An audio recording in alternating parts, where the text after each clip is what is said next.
Welcome to Whole CEO with Lisa G.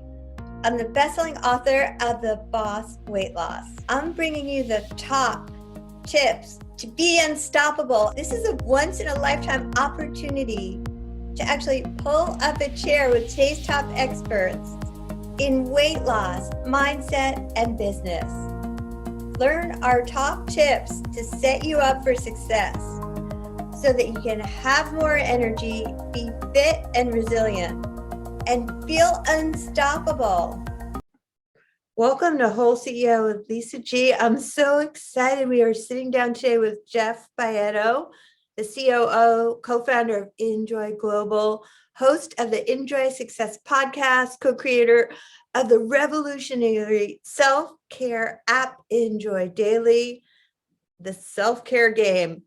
He co-founded InJoy Global as his personal mission to help as many people as possible live the life of their dreams. He has a master's in spiritual psychology, background in the video game industry, along with years of experience in executive coaching and personal development. Jeff, welcome to Whole CEO with Lisa G. Lisa, it's so great to be here. Thanks for having me. I'm so excited to have you. I love your work that you do on personal growth. What got you into that in the first place? Honestly, it's been a long, it goes way back. I'm from a small town in Wisconsin, and the story I tell is, I was butting heads with my parents. I had what they clinically diagnosed as a bad attitude when I was in about 8th grade. And to my dad's credit, instead of writing it off as those, kind of terrible preteen years, he gave me Earl Nightingale's Strangest Secret in the World cassette tape. Wow. I listened to it reluctantly, and then I listened to it again, and then I listened to it again. And that put me on a path. I became a self-help kid. I literally read and listened to everything I could get my hands on. And I became the most positive kid in my hometown by a lot. Wow. There weren't that many kids in my hometown, but I was in a different category because I had all this good stuff going into my mind, and really got at that age the importance of putting good stuff in, surrounding myself with people who in this case thought leaders who were sharing how to set goals, and the importance of having values and certain things that ultimately put me on a path of wanting to support and be in that industry somehow. Wow. I love that story. You had such a cool dad. I wish somebody would have pointed me in the right direction when I was being a bad kid. I mean, that's one of my favorite things about him. There's a lot of great things about my dad, but that moment was one of my favorite. Yeah. That's such an awesome turnaround. I love stories about turning things around and going from stuck to unstoppable. And I know we've all been through so much in our life. Can you tell me a little bit how self-care, the 5 minutes of self-care, can help with stuff like that, and why you developed that? Yeah, absolutely. So I got off on a track where I was, trying to live into, I guess, the approval of my dad. Even though that wasn't necessarily, I always wanted him to think I was a success. So I followed in a lot of his footsteps, and one of those was investing in real estate. I had some success in my 20s, and then I started buying real estate, but I'm not great at that wasn't my thing. And in 2008, I lost everything. Oh gosh. So it was and what I realized was so much of my identity was wrapped up in this stuff. And so when I hit bottom in financially, I realized that none of my friends cared. My family didn't. Nobody cared whether or not I had a lot of money or little money, or in this case, no money. But for me, it really shook me to my core. And I had to start asking, what do I really want? This was something I thought I made me look good. And I started to do things and choose things that made my heart happy. I did things that scared me. I took a stand-up comedy class. I finally took that trip to Asia for a couple months that I had, been promising myself I would do. And I started to live from a place of, is this what I want to do? And is this what would make me happy? Is this what my soul's asking for? And when you start doing that, it's really a different orientation. So that was the beginning. But I'll tell you, self-care has been, even just in the last 18 months since COVID started, I realized again, I had fallen into this habit of I wanted to take more supplements, or I wanted to get some blood work done and just see, my energy was a little low, but I would keep putting it off. I'd keep putting it off. And then finally I didn't. And right before COVID, I got blood work done. And when COVID hit, I started to just make a real game out of self-care. And Wow. my sleep is improved, my energy is way up. In fact, it was one of the best years, weirdly, of my life because self-care became a top priority, and kind of the world conspired to make that possible because we weren't traveling as much, we were at home and so on. So Well, I love yeah, that. There's so much to unpack I there know. in the fact that you're pursuing your passions and that makes you happy. I love that instead of what you thought would impress your dad. And I love your video game background and how you took that to help gamify self-care. How does that work? So, the video game industry as an industry, it studies billions of points of data to see what keeps us playing something. And they've found that there's 7 elements of a game that trigger certain parts of our brain to want more. And the and yes, it works for video games, but it works for all games. All games have certain elements, and that's why we like games. And I always say, if anyone's a parent, parents have known this for thousands of years. We have a 6-year-old, and the example I always give is his name's Bodhi. And if I want Bodhi to clean his room, one experience is I can make him. I'm the dad, I'm bigger than he is. That's one experience. But if I tell him about the little boy in Oklahoma who currently holds the world record for the fastest cleaning up of a room ever, it's 4 minutes and 32 seconds. I don't think anyone will ever beat it. But if he wants to give it a try, I'm happy to get the stopwatch. Papa, get the stopwatch. I know I can do it. Oh, And I then love that. we get the exact same thing done, but his experience of it is totally different. And it turns out as adults, we're not that much different. So if we can use elements of a game and apply them to something even as challenging as personal development or personal growth, we can turn that into something we actually look forward to doing and really enjoy the process of.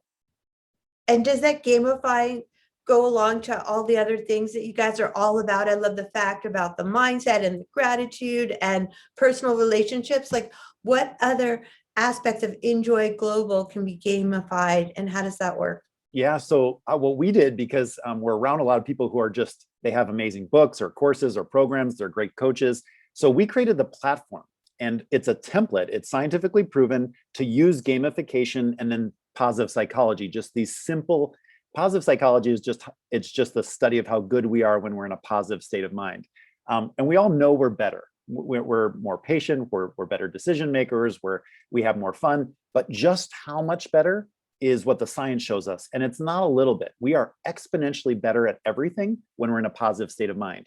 But the cool thing is there are simple but powerful habits, little exercises that no matter where we fall in the continuum, we can all learn to move ourselves into a positive state more frequently and stay there longer with practice. So we use a template that builds a couple of those exercises and a few elements of a game into a way for creators, authors, speakers, trainers, coaches to put their great content into this format. And then out on the other side comes a cool challenge that basically is an app on your phone, and people are using it for relationships, they're using it for business, they're using it for mindset, they're using it for gratitude. So we are just the platform, and now we work with hundreds of amazing coaches and authors and trainers who are using challenges to help people practice, to actually put the principles into practice, because that's where real change happens. Like, I love what you're all about. I mean, it's so important to have that consistency piece. I think, where you have self-care and all that stuff, it sounds so good on paper, but if you don't have that consistency piece, then that is where the problem lies. Don't you agree? Okay. so we use all those elements, gamification and positive psychology, in a platform, and then it turns content from a book, it turns from a course, and it gives people a simple way with some support to put into practice what they know will help them, what will move the needle. I love that for accountability and consistency. Like, those are some of the cornerstones that I use with people. I mean, because we all want personal development and growth, and we want to have a good attitude, good mindset. But what happens on the days when you wake up and you don't have a good mindset? Does it help to have an app for that? We're not, from all the research I've read, it's like our default is to be protective. Our default is to look for what's wrong, just in case there's danger out there. Like, that's how we've been programmed. So it does take effort and it's like a muscle. And so anyone who works out, we all know that you can't go to the gym one time in January for 3 hours and expect to be in shape all year. So similarly, with our mindset and our emotional state, it's something we need to exercise and we need to put into practice on a daily basis. And it's just like running. I mean, as I was a runner for years, there's lots of mornings you wake up and you don't want to run, or you don't want to get on the Peloton bike, or there's lots, and then you do it, and you all of a sudden at some point you're like, wait, whoa, what happened? Now I'm feeling good. So sometimes the actions will move our state. And so just getting in the ritual, getting in the habit.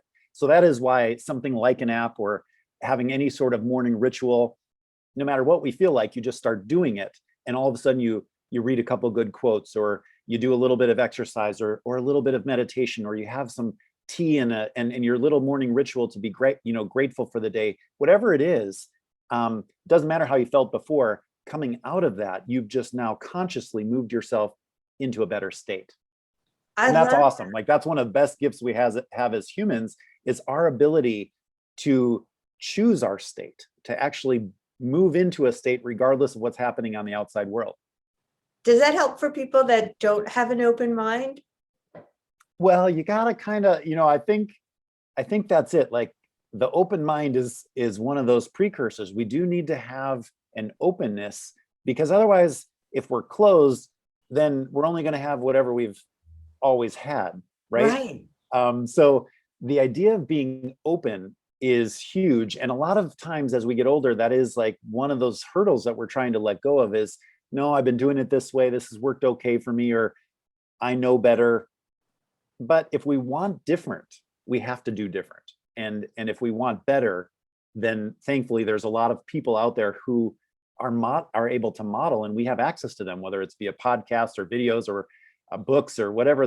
The thing is, we can get around people who are living and experiencing life the way we want more of in our own life, and so we can start to model what they're doing. And that's the key. If you do what someone else is doing, we can expect a similar result. I love that idea of modeling rather than trying to reinvent the wheel. And what is your definition, by the way, of real success? It's a life rich in the things that matter most. So to me, those are things like love, happiness, joy, contribution, purpose, connection to others. And I think if people really thought about it for a moment, that knee-jerk reaction to, like, what is success to you? It's, $10 million or winning the lottery. Not really. Like, just after that, what most people are very clear that they want is a deeper connection with their kids or their spouse. They want more time with their friends. They want to make a difference in the world in a positive way. So a life rich in the things that matter most. Oh, well, thank you so much. This is great. Any final tips you want to leave our audience with on being unstoppable? The only tip I would say is listen to Lisa G every time. She puts out such high quality content. And I love this, format, but you get this dose. There's no reason not to be putting this stuff in. There's so much, so many valuable tips and so much wisdom that you have. And you're doing a great job of kind of collecting it from other people. So that would be my tip, is listen to Lisa G, do what she says, and watch how your life will just accelerate in the direction you want it to go. Thank you, Jeff Baietto. I love it. InJoy Global. Where can people find you? Yep. InJoyGlobal.com is a good place to start. Me personally, on LinkedIn is where I kind of hang the most. So that's just my name, Jeff Baietto.